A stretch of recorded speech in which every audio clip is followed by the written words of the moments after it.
Hi, welcome back to Zach of All Trades. I'm Zach, and today I want to show you the fabrication progress I've made on the Giving trailer.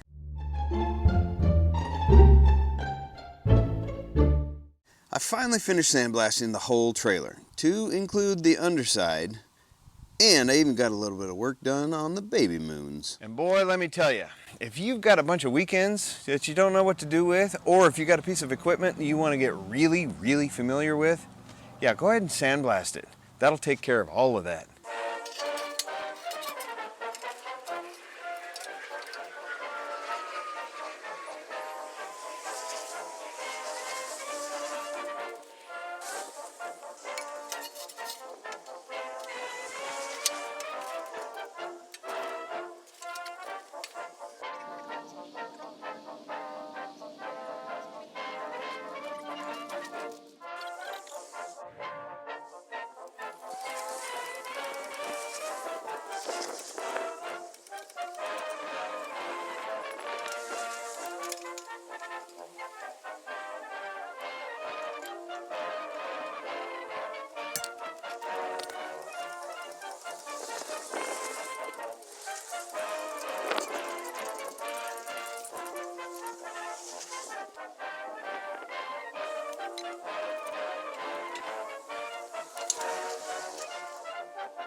I set out to paint just the underside once I got finished blasting it, since I already had it up on edge.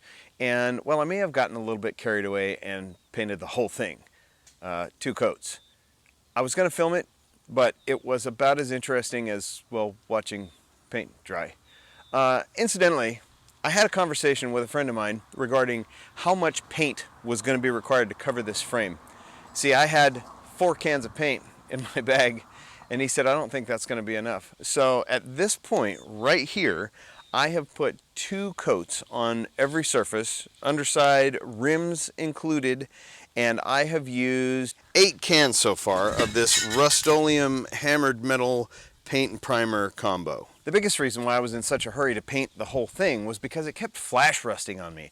Every time I'd go over an area with the sandblaster and expose that fresh clean metal, well, the humidity in the air would cause it to flash up. In fact, there were several spots, several areas really, that to my dismay I had to go over several times before I actually got it painted. So I was in a pretty big hurry to get it covered, get it sealed, so it would quit flash rusting. That same buddy I was talking to about paint coverage made an observation about my sequence, my order of operations. He said, why did you blast it and paint it only to have to grind off the paint and re-weld things back onto it? That may be the case. I may have been better off to go ahead and do all the fabrication and then do the blasting and painting, but I don't know. I didn't think of it. What's done is done, and we're moving forward. I'm trying to make this trailer as versatile and as useful as possible, so I've decided that rather than just decking on these frame rails in between the wheels, I am going to go ahead and extend it out 10 inches in front of and behind the wheels.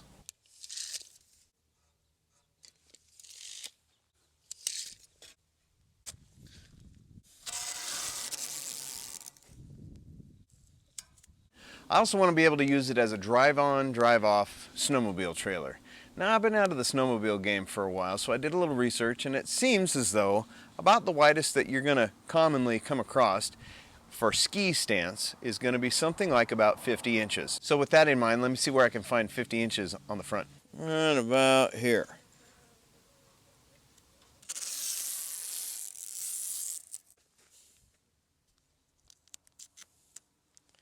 Something about like that. When I went hunting for material to build this sort of outer frame with, this was the best that I came up with. These are 12-foot sections of pallet racking. I've cut the ends, the little fitting ends off of them, but they were 12-foot sections for, I think, 25 bucks a piece. That's a pretty good bargain compared to what you might pay for C-channel or even 1-inch square tubing. So let's get to building, shall we?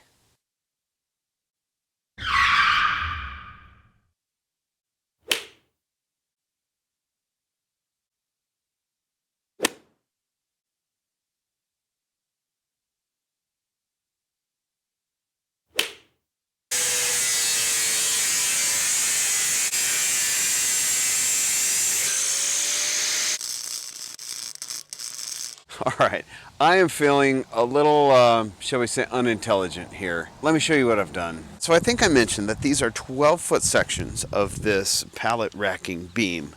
What I went ahead and did is I cut the angles, the inside angles, here and here and here, etc. And I went ahead and bent them and tacked them together, keep it all nice on the outside so there's no ugly welds on the outside anyway. I got that many of them done, and this was the end of my 12-foot section, so I went ahead and I welded on the next 12-foot section, but I hadn't made any of the cuts.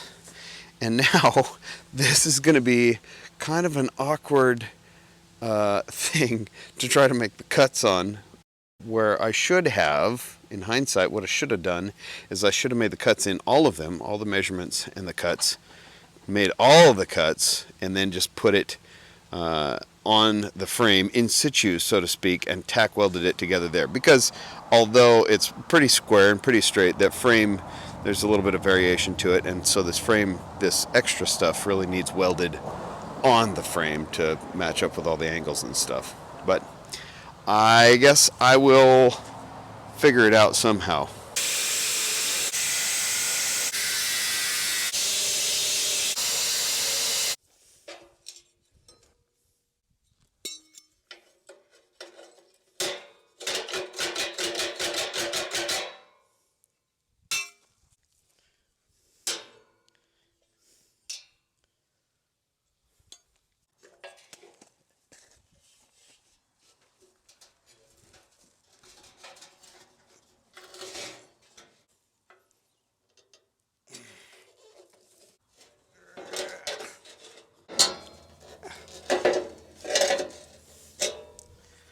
There's a good start.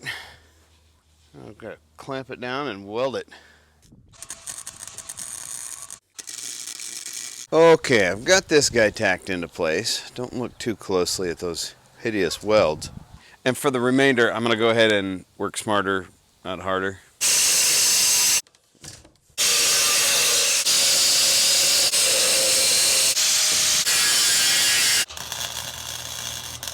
And now, after a whole bunch of really ugly welds, I've finally got all the top surface welded together, all the joints on the top, and now I gotta flip it over somehow and weld the bottom. I didn't really think this one through very far. I'm beginning to notice a theme here. I got an idea. Let's see if this works. See if I can do this without crushing my truck. Scratching my truck. Okay. I think this will work. If this falls on me, there will be evidence. Oh, hey, look at that. Shoot. That's not bad at all. Just dragged off.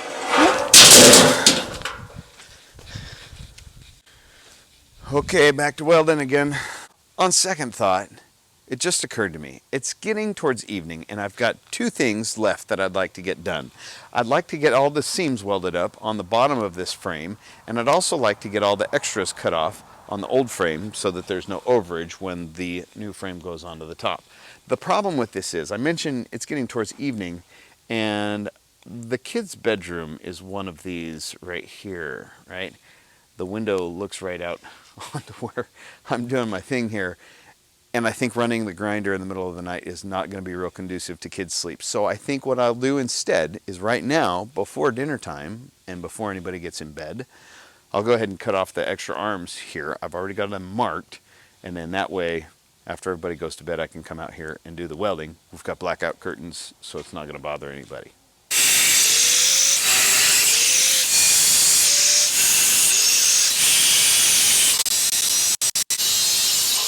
There, that's a little bit better. Now, back to the welding.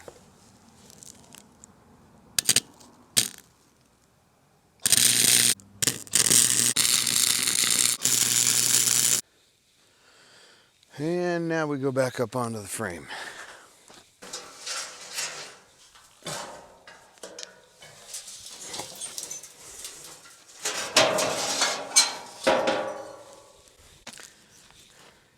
Here we go. What do you think?